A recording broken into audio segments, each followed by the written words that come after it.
हम लोग पिछले क्लास में हेल्थ एंड वेलनेस के बारे में डिस्कस कर चुके थे।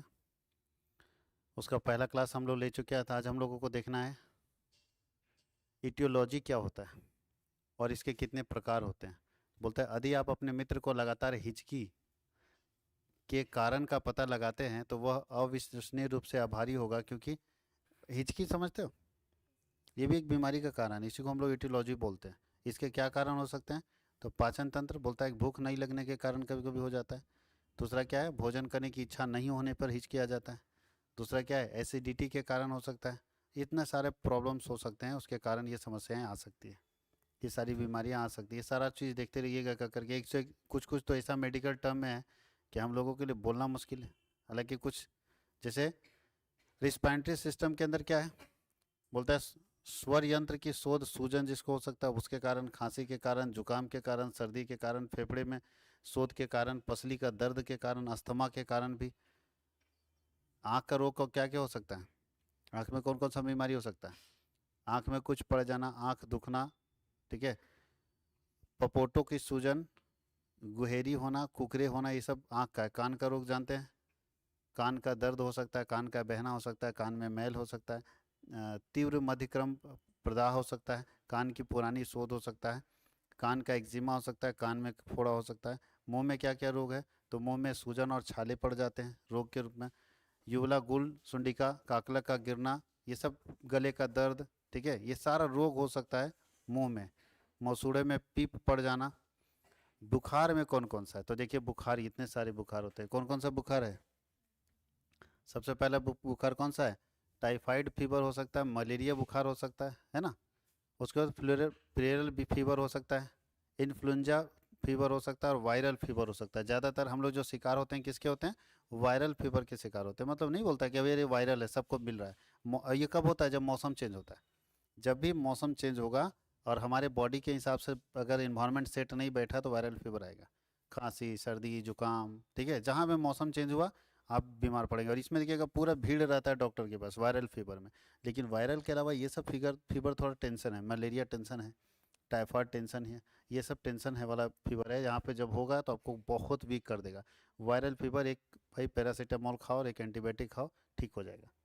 इसको तो हम लोग ऐसे भी खा के ठीक हो जाते हैं। हम लोग जानते हैं वायरल फीवर में ये दवा चलता है। लेकिन बाकी फीवर के लिए बिना डॉक्टर से सलाह लिए हम दवा नहीं खाते। त्वचा रोग क्या क्या हो सकता है? तो कोढ़ हो सकता है, चेचक हो सकता है, शीतला हो सकता है, खसरा हो सकता है, छोटी माता जिसको हम लोग बोलते हैं, और चर्म का मतलब चर्म रोग हो सकता है, चमड़े का लाल हो जाना, शीत पीत हो सकता है, पित्ती उछलना हो सकता है। यौन रोग कौन कौन सा होगा? तो एड्स हो सकता है, सुजाक हो सकता है, स्वप्न दोष हो सकता है, वीर्य प्रमेय हो सकता है, और शीघ्र पतन हो सकता है।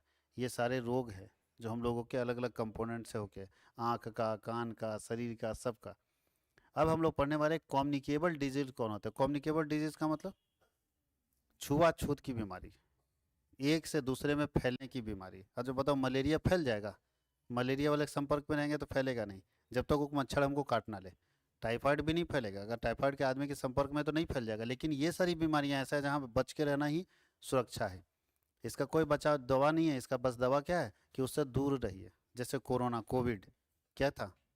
कम्युनिकेबल डिजीज, एक आदमी से दूसरे आदमी में फैल जाएगा। वायरल फीवर इसको बोलते हैं, कम्युनिकेबल डिजीज की एक आदमी से दूसरे आदमी में बहुत जल्दी फैल जाता है। इसमें बच के रहो, वही ठीक है। कौन कौन सा डिजीज है जो एक से दूसरे में फैल सकता है? तो लिख लीजिए। बोलता है एक संचार, एक रोग से दूसरे, बोलते हैं एक रोगी व्यक्ति से दूसरे रोगी व्यक्ति में सीधे संपर्क में डायरेक्ट या इनडायरेक्ट तरीके से, भोजन के जरिए, पानी के जरिए, हवा के जरिए अगर ट्रांसफर हो जाता है ये बीमारी, तो ऐसे बीमारी को हम लोग कौन सा बीमारी बोलते हैं? Communicable disease. कम्युनिकेबल डिजीज के अंदर क्या आता है? जैसे मलेरिया, और जो मलेरिया से दूषित व्यक्ति है, ठीक है, वो जिस इंजेक्शन का इस्तेमाल हुआ वही इंजेक्शन आपके पास इस्तेमाल हो जाएगा, तो आपको भी मलेरिया हो जाएगा। एड्स, ये तो जानते ही हैं कम्युनिकेबल डिजीज है। इसके कारण क्या है?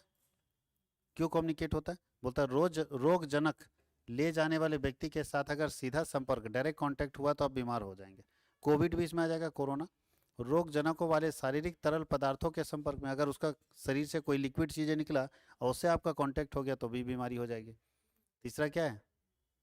किसी अन्य व्यक्ति की खांसी या छींक से, होता है अगर खांसा, छींका और वो उसका कहीं भी कुछ पड़ा आपके पास तो उससे भी आप हो सकता है। देखिए क्या लिखा है कि रोगजनक युक्त तो बूंदों को सांस में लेने से, वो छींका आपके मुंह के पास एकदम सामने में, और छींका तो उसका सारा वायरस निकला और आप सांस के जरिए खींच लिए, तो समझिए उसका जो कम्युनिकेट किया वो हम खींच लिए तो बीमार हो सकते हैं। रोगजनक ले जाने वाले किसी जानवर या कीट के काट लेने, अब कोई जानवर कुत्ता है जिसके अंदर बहुत खतरनाक बीमारी है, वो आपको काट लिया तो आपके अंदर आ गया वो। कोई जानवर है जो जिसके अंदर खतरनाक बीमारी है और वो आपको काट लिया तो आपके अंदर आ गया। और दूषित पानी और खान पान से भी ये बीमारी ट्रांसफर हो जाती है। अब बताइए, एड्स जिसके साथ था उसके साथ बैठ के खा रहे थे, जिसके साथ कम्युनिकेबल डिजीज है कोविड है उसके साथ बैठ के खा रहे हैं, तो फिर जाएगा ही ना आपके अंदर।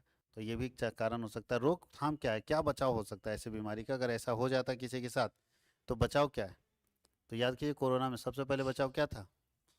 हाँ पढ़िए। अपने हाथों को अच्छी तरह से नियमित, क्योंकि हाथ एक ऐसा चीज है ना जिसके जरिए सारा बीमारी मेरे अंदर जा सकता है। हाथ और नाक ये इसको बचा के रखना है, ज़्यादातर हाथ, क्योंकि हम टच करते हैं फिर खाना खाना लगते हैं या तो फिर किसी फेस को टच को फेस को छूते हैं। तो ये हाथ को हमेशा नियमित अच्छी तरह से धोए हमेशा। बात समझ गए? अब कोविड में बार बार धोना संभव नहीं था तो क्या करते थे, सैनिटाइज कर लेते थे। करते थे ना कि धोना बार बार संभव नहीं, मान ली बाहर कहीं टच कर गए तो कहाँ साबुन और पानी लेके जाते रहेंगे, तो सैनिटाइज कर लेंगे जहाँ साबुन पानी की व्यवस्था नहीं होगी। अक्सर घर पर ध्यान दीजिएगा, घर का जो सतह होता है जो फर्श होता है उसमें कीटाणु रहित करना। कीटाणु रहित का मतलब उसमें या तो मतलब है कि आप फिनाइल से पोंछ दो, या कीटाणुजनक कोई भी चीज़ है जिससे कीटाणु हट सकता है उससे पोंछो। ठीक है। विशेष रूप से दरवाजा की कुंडी जहाँ पे ज़्यादा टच होता है, कोविड में याद कीजिए ना सब किए हैं। दरवाजा का कुंडी सादा टच होता था तो उसको ज़्यादा सैनिटाइज करते थे। भोजन का क्षेत्र जहाँ खाते पीते हैं उस जगह को पूरा साफ रखिए। व्यक्तिगत वस्तु जैसे फ़ोन ये सबको कीटाणु रहित कीजिए, क्योंकि वो सब आदमी टच कर ही लेता है। अब घर में किसी को कोविड हुआ, फ़ोन वहाँ रखा हुआ है, टेलीफोन, टीवी का रिमोट, ये सबको सेव करना जरूरी, क्योंकि आदमी छू ही लेता है। आगे क्या लिखा है, मीट अंडे और अन्य खाद्य पदार्थों को अच्छी तरह से पकाइए, क्योंकि इसमें भी डेंजरस हो सकता है। बहुत बार देखते हैं चिकन के अंदर क्या हो जाता है, अलग से आता है ना बर्ड फ्लू। अब खाइएगा बर्ड फ्लू वाला चिकन को तो आपके अंदर तो फ्लू होना ही होना है। तो आप भैया बढ़िया से पका के खाइए, ताकि जो फ्लू है जो बीमारी है जो वायरस है सब पकाएंगे इतना हीट करके ना कि मर जाएगा अंदर। भोजन तैयार करते समय संभालते समय अच्छी तरह से स्वच्छता का अभ्यास करना चाहिए हमेशा। या तो भोजन तैयार कीजिए तब भी साफ सफाई का बहुत ख्याल रखिए, या तो भोजन को रखते समय भी साफ सफाई का बहुत ध्यान रखना होगा। खराब खाना खाने से परहेज करना है आपको, तब बीमारी से बच सकते हैं। जंगली जानवरों को छूने से बचिए, क्योंकि उसके अंदर भी बहुत सारे वायरस होते हैं। उपलब्ध टीकाकरण जरूर ले लीजिए, जो भी जिसके लिए उपलब्ध टीकाकरण है। जहाँ मलेरिया का खतरा हो वहाँ यात्रा करते समय मलेरिया रोधी दवा ले लीजिए। मलेरिया से दूर हटने का या बचने का दवा ले लीजिए, पहले खा लीजिएगा तो दिक्कत नहीं होगा। टिक्स और अन्य परजीवियों की जांच करें, हमेशा आपको चेक करते रहना चाहिए अपने आसपास में, कहीं पानी नहीं जमा रहना चाहिए। ये सारा चीज़ अगर आप करते हैं तो कम्युनिकेबल डिजीज़ को आप रोक सकते हैं। एक और बीमारी जिसका नाम क्या है, ओबसिटी, मोटापा, बहुत ही खतरनाक बीमारी है और हमारे देश में सबसे ज़्यादा है। और इसके कारण कौन कौन सी भी और बीमारी आ जाती है मोटापा के कारण? तो बोलता है कि मोटापा एक गंभीर और पुरानी बीमारी है जो आपके शरीर में कई प्रणालियों को नकारात्मक प्रभाव डाल देती है, यानी कई सिस्टम को नेगेटिव कर देता है। जो लोग अधिक वजन या अधिक मोटापे से ग्रस्त होते हैं उनमें गंभीर परिस्थितियों को विकसित करने का बहुत अधिक जोखिम होता है, बहुत खतरनाक तरीके से आपके शरीर को डैमेज कर सकता है। कौन कौन सी समस्याएं आ सकती है अगर आप मोटापे के हैं? तो पहला, दिल से संबंधित बीमारी आ सकती है। ज़्यादा मोटा आदमी जो है वो दिल से संबंधित बीमारी आती है। हार्ट अटैक होने का ज़्यादा चांस होता है, क्योंकि सर्कुलेशन सही से नहीं होगा ब्लड का, तो हार्ट अटैक आ सकता है। दूसरा क्या है, टाइप 2 डायबिटीज़ आ सकता है। टाइप 2 डायबिटीज़ समझते हैं ना, बहुत ही खतरनाक तरीके का। ज़्यादा मोटापा होगा तो डायबिटीज़ उसको होना ही होना है। और टाइप 1 का डायबिटीज़ तो चलिए एडजस्ट कर सकता है, उसको ख़त्म भी कर सकते हैं। टाइप 2 डायबिटीज़ ख़त्म नहीं होता है, जीवन भर दवा चबाना पड़ेगा। जिसको डायबिटीज़ हुआ है देखिए, वो ख़त्म नहीं होता है। वो क्या होता है जानते हैं, जब तक वो जिंदा रहेगा ना तब तक दवा खाएगा वो। और टाइप 1 वाला डायबिटीज़ जो है वो कोई दिक्कत नहीं है, वो आदमी फिट फाट होकर ठीक कर लेता है। देखिएगा जैसे हम लोग जैसे फिट फाट आदमी, हम लोग हम फिट नहीं अकेले, आप लोग जैसे अभी यंग जो जनरेशन है, अगर उसको डायबिटीज़ होता है तो दौड़ भाग के ठीक कर लेगा। इतना दौड़ेगा, इतना फिजिकल एक्टिविटी करेगा, तो उसका देखिएगा डॉक्टर के पास जाएगा, डॉक्टर बोलता है तो आपको तो कोई डायबिटीज़ अब नहीं है, अब हट गया, वो ख़त्म हो गया। अब बस इसी तरह से मेंटेन रखिएगा तो आपको कभी दवा खाने की जरूरत नहीं पड़ेगा। तो टाइप 1 वाले को दवा नहीं खाना पड़ता, टाइप 2 वाले को दवा चबाना ही पड़ता है जीवन भर। और तीसरा क्या है, शरीर भारी है तो लोड कहाँ है, पैर पर। तो पैर पर तो घुटना का दर्द, जॉइंट पेन जिसको बोलते हैं, जॉइंट पेन होता है ना, जहाँ जहाँ घुट जॉइंट है वहाँ पेन, पता लगा घुटना में हो गया, तलवे के सामने हो गया, कभी केहनी में हो गया, सब तो इसी पर ना बोर्ड है, पूरा लोड है। और जब इस पर सारा लोड है तो बोन डिजीज आ जाए। भारी शरीर है और शरीर का पूरा लोड पैर पर दे दिए हैं तो पैर कितना संभालेगा, आने वाले समय में बोन पेन होना ही होना है। उठ नहीं पा रहे हैं बाबू, पैर नहीं उठ पा रहा है, सब समस्या है मोटापे का। और फिर आप कोशिश भी कर लोगे तो मोटापे से दूर नहीं भाग सकते। तो चलिए, हृदय हृदय संबंधी समस्या क्या है। तो पहला लिखा है हृदय संबंधी समस्या में बोलता है 40 से नीचे इंजेक्शन फ्रैक्शन, सांस की तकलीफ, भूख में कमी, जी मिचलाना। ध्यान दीजिएगा क्या क्या है, इसे समझ जाओ, तुम्हारा दिल ठीक नहीं है भैया। सांस की तकलीफ हो रही है, सांस प्रॉपर नहीं ले पा रहे हैं, भूख में कमी, भूख ही नहीं लग रहा है, जी मिचलाना अजीब लग रहा है, लगातार खांसी होना, चक्कर आना, पैरों में सूजन, वजन बढ़ना, थकान महसूस होना और हृदय की धड़कन की अनियमितता। रेगुलर हमारा हृदय ठीक से हार्ट बीट कर ही नहीं रहा है, मतलब कभी फास्ट हो जाता है, कभी स्लो हो जाता है। तो समझिए कि आपको कहीं ना कहीं हार्ट का प्रॉब्लम है। आप तुरंत जाके हार्ट के, ठीक है, विशेषज्ञ से संपर्क कर लीजिए। क्या क्या प्रॉब्लम हो सकता है हार्ट को लेके। पहला भूख, पहला सांस में तकलीफ हो सकता है, भूख नहीं लगना, जी मिचलना मिचलाना, लगातार खांसी होना, चक्कर आना, पैरों में सूजन और वजन बढ़ना, थकान महसूस होना, हृदय धड़कन अनियमित अगर है तो आप समझ जाइएगा आप कहीं ना कहीं हार्ट से संबंधित, हृदय से संबंधित बीमारी के शिकार हो गए हैं। तो जाके तुरंत डॉक्टर से क्या करना चाहिए, संपर्क कर लेना चाहिए। डायबिटीज़ कैसे पकड़ेंगे कि हमको डायबिटीज़ है कि नहीं। बोलता है डायबिटीज़ बेहद घातक होता है, इसमें शरीर के हर हिस्से को धीरे धीरे बर्बाद करने की क्षमता होती है। और जानते हैं डायबिटीज़ में बढ़िया बढ़िया मोटा आदमी भी एकदम सिकुड़ जाता है, बर्बाद कर देता है डायबिटीज़। अब देखिएगा बहुत हेवी आदमी थे, डायबिटीज़ हुआ था, हम सिकुड़ गया। और कौन सिकुड़ता है, जो डायबिटीज़ होने के बाद भी परहेज नहीं कर पाता है खान पान में। वो जान रहा है कि डायबिटीज़ क्या कर रहा है, आपके शरीर को तोड़ रहा है, तो जितना तोड़ रहा है उससे ज़्यादा खाओ, चावल नहीं, बर्बाद हो जाओगे इसे। आप एनर्जेटिक चीज़ खाओ, रोटी खाओ, फल खाओ, दूध खाओ, जो भी आपको डॉक्टर सजेस्ट कर रहा है खाने के लिए, जम के खाओ। जितना वो आपके एनर्जी को कम कर रहा है उससे ज़्यादा दोगे तो आप मेंटेन रहोगे, एज इट इज़ रहोगे।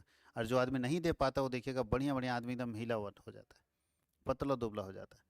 बात समझ गए। तो डायबिटीज़ में बहुत इंपॉर्टेंट चीज़ है कि शरीर के हर हिस्से को धीरे धीरे क्या करता है, बर्बाद कर देता है।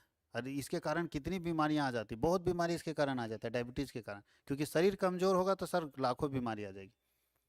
डायबिटीज़ यानी मधुमेह की वजह से हम लोग ऐसी बीमारियों के चपेट में आ जाते हैं जिनका इलाज अगर सही वक्त पर ना किया जाए तो जानलेवा हो सकता है। डायबिटीज़ के कारण यानी मेरा शरीर इतना कमज़ोर कर दे रहा है कि हम बहुत सारी बीमारी का शिकार हो जाते हैं। और धीरे धीरे धीरे अगर सही समय पर इलाज नहीं करें और सही देख रेख नहीं करेंगे तो जान भी जा सकता है। कौन कौन सा देखिए, कैसे हम पकड़ेंगे डायबिटीज़ है। पढ़िए, पैरों में झुनझुनी महसूस करना, नहीं बोलता है झंझनाते रहता है पैर, थोड़ा सा बैठ गए 5 मिनट तो झंझना रहा है, समझ आओ डायबिटीज़ का लक्षण है, जाके एक बार चेक करा लो। घाव और छालों का होना, अच्छा घाव हुआ सूख ही नहीं रहा, डायबिटीज़ वाले का घाव नहीं सूखता है, मालूम है कि नहीं। मधुमेह मतलब चीनी, भाई ज़्यादा मीठा खा रहे थे या तो किसी तरह से आपके अंदर ज़्यादा डायबिटीज़ डाइट आ गया, तो ऐसे में घाव और छाला जो है सूखेगा नहीं। घाव नहीं सूख रहा है, समझ आओ डेंजरस है। जख्मों का जल्दी ना भरना, बता दिया ना। त्वचा से चूड़ी तकलीफ हो रहा है, पैर में सूजन हो जा रहा है, तो समझिए कहीं ना कहीं डायबिटीज़ के शिकार आप हो जा रहे हैं। कोई दिक्कत है, ये चीज़ ध्यान रखना। लीवर का डिजीज़ क्या है, तो बोलता है हेपेटाइटिस बी में त्वचा और आंखों का पीलापन, पीलिया, गहरे रंग का मूत्र, अत्यधिक थकान, उल्टी, पेट दर्द, ये सब प्रमुख लक्षण है जिससे आपको पता चल जाएगा कि आपके लीवर में कुछ प्रॉब्लम है। इन लक्षणों से बचाव पाने, इन लक्षणों से बचाव पाने में कुछ महीनों से लेकर 1 वर्ष तक का समय लग सकता है। हेपेटाइटिस बी दीर्घ अकालिक यकृत संक्रमण में भी पैदा कर सकता है जो कि लीवर के लिए या लीवर कैंसर में परिवर्तित कर सकता है। बोलता है अगर आपको हेपेटाइटिस बी हुआ तो ऐसा संक्रमण पैदा कर देगा जो कि आपका लीवर कैंसर हो सकता है आपको। मानव स्वास्थ्य पर शराब के प्रतिकूल प्रभाव, एक व्यक्ति स्वस्थ है तो शराब, एल्कोहल जो है उसका क्या असर पड़ता है उसके स्वास्थ्य के ऊपर। तो चलिए, शराब पीने से क्या होता है, क्या क्या समस्याएं आ सकती है शराब पीने से। पीने वाले को समझाने जाओगे तो आपको समझा देगा, लेकिन बहुत सारी समस्याएं आ सकती है। पहला समस्या क्या आ सकता है, अधिक शराब पीने से हार्ट डिजीज आपको लगेगा, कोई ना कोई हार्ट डिजीज पकड़ लेगा। बोलता है कि जो लोग शराब का सेवन हर दिन करते हैं उनमें हार्ट डिजीज होने की संभावना बहुत अधिक होती है। ऐसे अल्कोहल का सेवन नहीं करना चाहिए, करने वालों के साथ नहीं होता है। मतलब है कि हार्ट डिजीजेज ज़्यादातर अल्कोहल सेवन करने वाले के साथ ही होता है। जो लोग अल्कोहल सेवन नहीं करते हैं उनके साथ ये हार्ट डिजीजेज नहीं होता है। पुरुषों की तुलना में हर दिन शराब पीने वाले महिलाओं के हृदय रोग होने की संभावना अधिक होती है।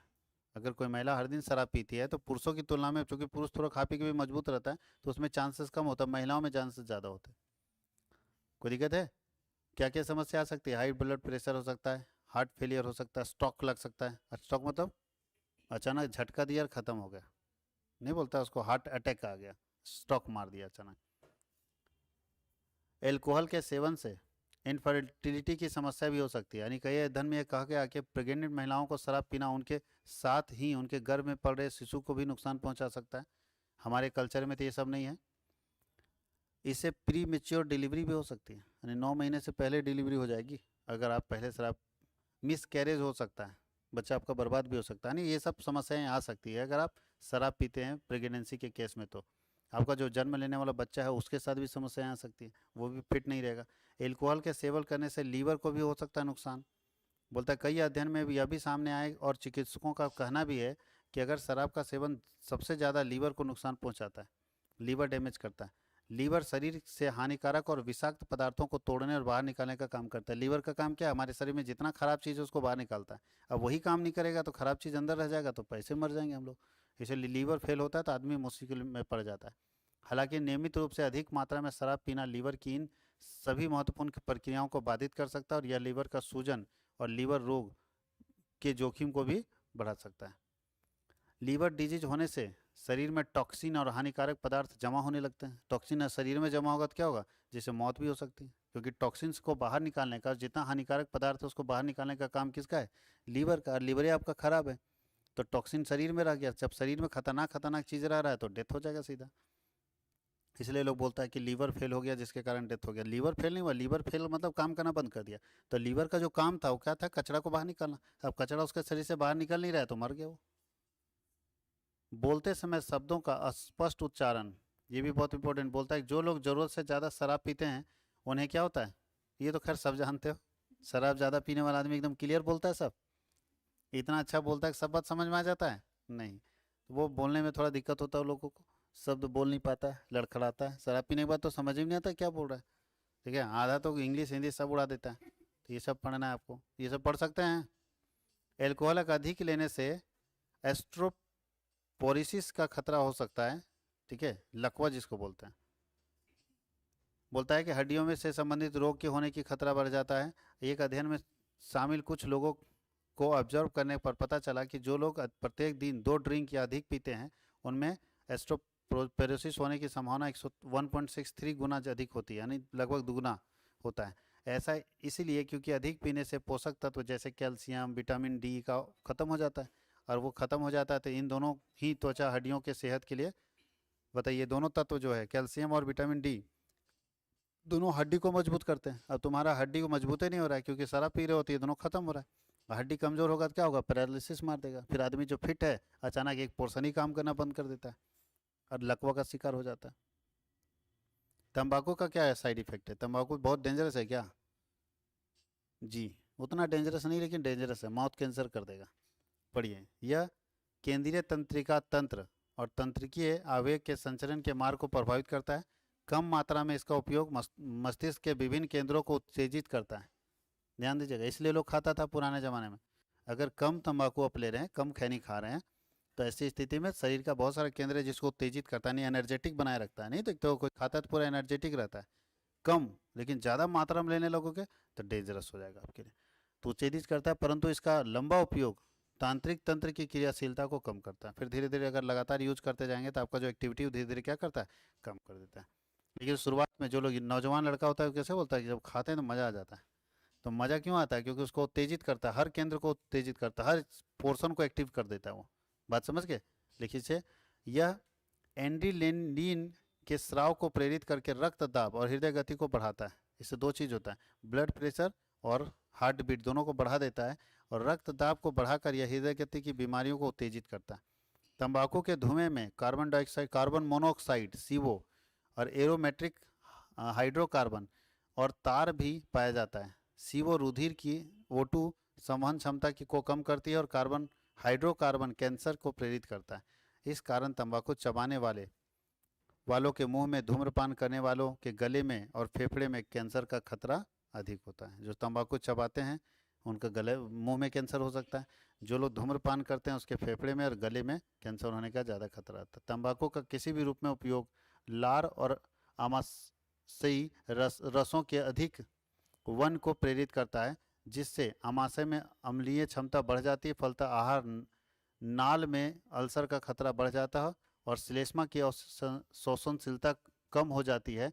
व्यक्ति अल्प पोषण यानी भूख और कब्ज का शिकार हो जाता है। ज़्यादा सेवन करने लगेगा तंबाकू तो धीरे धीरे क्या होता है, उसका भूख लगने की क्षमता कम हो जाएगी, कम भूख खाएगा और जब कम खाएगा तो कब्ज का शिकायत हो जाता है और कब्ज उसको बहुत परेशान करता है। धूम्रपान अधिक, जिसको बोलते हैं वृक्क की क्रियाशीलता पर प्रतिकूल प्रभाव डालता है। यह पेशियों और कंकाली ऊतकों को शिथिल करके व्यक्ति को कमजोर बनाता है। इसके सेवन से व्यक्ति की उम्र घटती है और इसके प्रयोग से ब्रोंकाइटिस और एम्फीसेमा नामक रोग भी हो सकता है। ये सारी बीमारियां इसके प्रयोग से होती हैं। तो ये है हम लोगों का स्वास्थ्य संबंधी यूनिट 1 के अंदर हम लोगों को इतना ही पढ़ना था। क्या पढ़ना था हम लोगों को? बेसिक समस्याएं क्या है स्वास्थ्य को लेके।